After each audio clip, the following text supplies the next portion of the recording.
Good evening. From the studios of The American Watch, deep in the heart of a nation holding its breath, a tremor is running through the bedrock of the post-war world. They're saying goodbye to NATO. That's the bombshell, lobbed tonight not from Moscow, but from Paris. France, a founding pillar of the Atlantic Alliance, is openly contemplating a schism, a complete break from the military pact that has defined Western security for nearly 80 years. The suggestion comes from the very heart of their government, voiced by the formidable Vice President of the National Assembly, as Washington doubles down, demanding allies commit a staggering 5% of their GDP to military spending. The indignant French response, echoing through the halls of the Palais Bourbon, is a declaration of independence. The era of obeying foreign orders is over.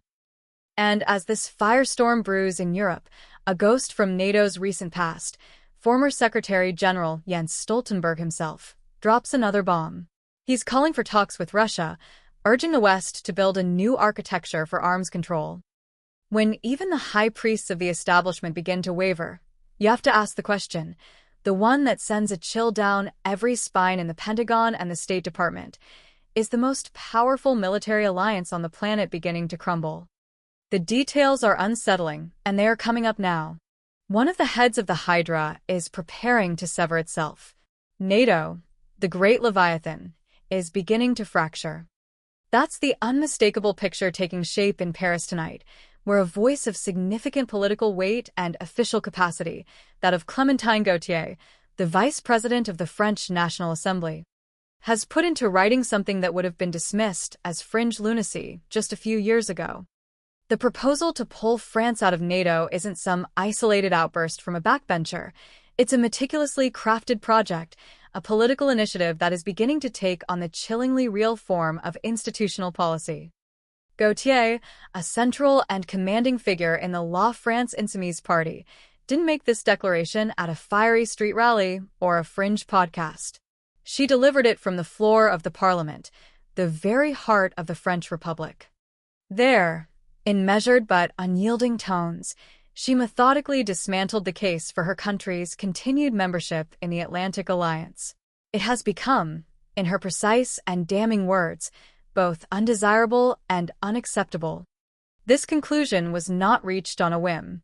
Gautier's speech was a masterclass in political prosecution, laying out a case built not on emotion, but on a cold, hard ledger of grievances. The central knot, the tangled issue at the heart of it all, she argued, is Paris's suffocating dependence on Washington. The United States, she pointed out with the sharp clarity of a prosecutor, continues to pursue a brazenly imperialist foreign policy, a trajectory that calls into question the very sanity of remaining tethered to a military structure that, in practice, marches to the drumbeat of the White House. To prove her point, Gautier avoided abstract rhetoric. She cited specific, concrete actions by Washington that have sent shockwaves of alarm through its European allies. She brought up the legally dubious and widely condemned American efforts to delegitimize and effectively sequester the sitting president of Venezuela, an act of overt interventionism that many in Europe viewed with profound unease. She then invoked the memory of former President Donald Trump's jaw-dropping threats to effectively annex Greenland, a move so audacious it was initially treated as a joke, until the world realized the seriousness of the intent behind it. Each example was a hammer blow against the carefully curated image of NATO as a purely defensive alliance, revealing instead, through Gautier's eyes, a machine of power that operates far beyond the constraints of international law. The French lawmaker didn't stop there. She reminded her colleagues and the world of the punishing trade agreements imposed upon the European Union, deals that were brokered under immense and relentless American pressure. These weren't simply sheets of paper, she argued. The fine print in those treaties systematically reorganized entire sectors of the European economy. They forced sovereign nations to adapt their regulations, recalibrate their agricultural subsidies, and reshape their markets to serve the interests of Washington, not the well-being of their own citizens. It was a form of economic vassalage, she implied, wrapped in the language of free trade. But the most direct blow, the one that resonates most deeply with the average European taxpayer, was aimed squarely at the financial demands of the alliance. Gautier articulated a profound and growing rejection of NATO's increasingly insistent demands that member states allocate a minimum, and potentially rising, 5% of their gross domestic product to the alliance. She underscored the galling reality that this colossal budgetary effort, a sacrifice demanded from nations grappling with their own domestic crises, ultimately serves to fatten the balance sheets of the American defense industry above all others. While many Europeans are forced to count every euro spent on healthcare and education, billions are funneled into a transatlantic system that disproportionately benefits the sprawling military-industrial complex of the United States. From her perspective, the United States has already unilaterally liberated itself from the constraints of international law and the mechanisms of collective security. That sentence wasn't just rhetoric. It was a concise summary of a widespread European sentiment that Washington now acts without any meaningful checks or balances.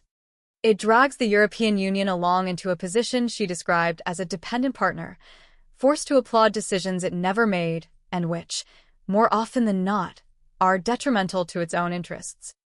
Gautier then went even further, leveling a truly explosive accusation. She charged the United States with actively interfering in European elections, specifically to benefit the far right. The conflict, she argued, is no longer just about tanks and missiles. It's a battle fought with algorithms, fear-mongering social media campaigns, and a relentless cultural war aimed at reconfiguring the political map of the continent, molding it into a form more docile and compliant to the interests of the American empire. Faced with this grim portrait, the French vice president proposed a radical, strategic rupture, to abandon NATO, not as a leap into the void, but as a necessary act for France to reclaim its military and diplomatic independence, to once again become a truly non-aligned state. She framed it as the recovery of a proud historical tradition of autonomy, one the Fifth Republic had known and championed in other, less certain times. And the domestic political terrain for such a move is far from hostile. Today, the left-wing coalition of parties, of which her La France Insoumise is a dominant force, constitutes the largest parliamentary group in the National Assembly. This means that the idea of a profound revision of the relationship with NATO is no longer a whisper from the political margins. It is a mainstream proposition from a force that now sets the agenda. What is most striking, however, is that these critiques of NATO are not confined to the left. Representatives from the French right, such as Marine Le Pen's National Rally Party, which controls over a quarter of the seats, have also fired their own salvos against the alliance. It seems that for entirely different reasons, the opposite ends of the political spectrum are converging on a single point of agreement: a deep-seated and growing skepticism of Washington's military guardianship. Even the centrist president, Emmanuel Macron, has launched his own carefully worded darts at the Atlantic Alliance. It is no secret that warnings have emanated from the Élysée Palace about the perilous loss of European strategic autonomy within a structure that is, in its essence, directed, financed, and commanded by the United States. The fissures, once papered over with diplomatic platitudes, can no longer be concealed. While a French lawmaker in Paris was formalizing the proposal for an exit, from the other side of the geopolitical chessboard, a wholly unexpected voice emerged. Jens Stoltenberg, the very man who served for a decade as the Secretary General of NATO. The man who, for years, was the public face of the alliance's hardened posture, is now speaking of the urgent need for dialogue with Moscow. In a stunning interview with a German outlet, Stoltenberg stated, without any ambiguity, "First, we must discuss with Russia the end of the war in Ukraine. Second, at some point, we will have to debate a new architecture of arms control. Third, we must engage in dialogue with Russia as our neighbor." Those 3 sentences are political dynamite. Uttered by an independent analyst, they would be just another nuance in a crowded debate. But spoken by the man who for a decade championed NATO's relentless eastward expansion and constant hardening of its stance against Russia, they sound like a belated and profound course correction. It is a tacit admission that the current path leads only to a dangerous and potentially catastrophic dead end. Stoltenberg reminded his interviewer that even at the height of the Cold War, when the entire planet lived under the terrifying shadow of tens of thousands of nuclear warheads, both sides still managed to find ways to limit their arsenals. That crucial historical fact, which many in the current political climate prefer to forget, demonstrates that not even in the most tense and adversarial moments was the slender thread of dialogue ever completely severed. However, the former Secretary General was careful to add a somber qualification. He acknowledged that it is no longer possible to return to the previous level of trust and openness. The era of grand disarmament treaties is wounded, perhaps mortally, but it is not yet dead.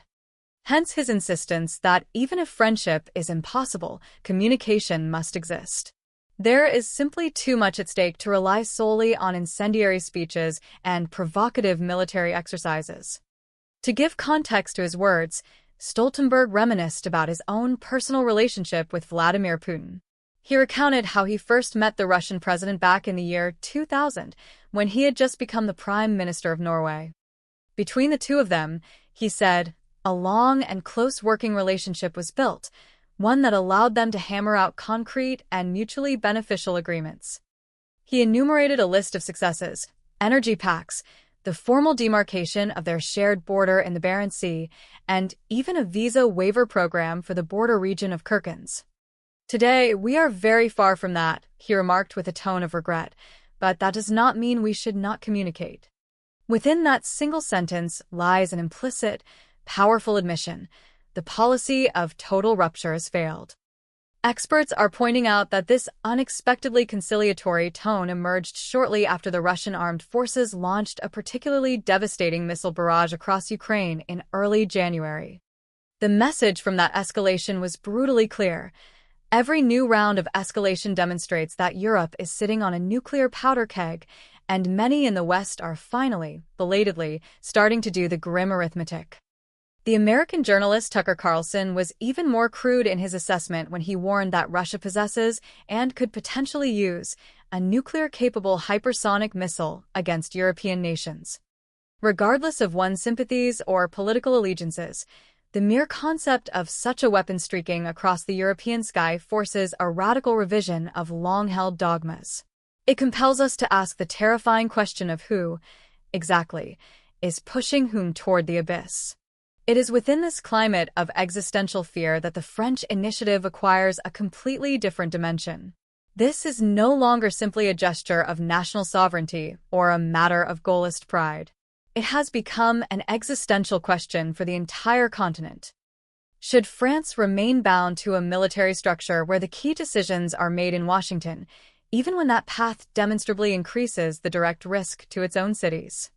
Clémentine Gautier's answer is a resounding no.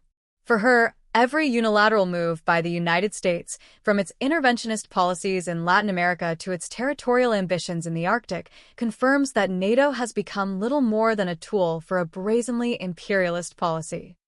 And France, she maintains with unshakable conviction, can no longer afford to be an accomplice in that strategy. In the coming months, the debate in Paris will reveal whether this proposal remains a symbolic warning shot across the Atlantic, or if it becomes the first concrete step toward a historic rupture. But one thing is already crystal clear: the long-held idea of an eternal, unquestionable, and cohesive NATO has just received a direct blow from within. And that crack, sooner or later, will have consequences for the entire continent. I'm Jack Callahan, and this has been the American Watch. Until we meet again, stay vigilant.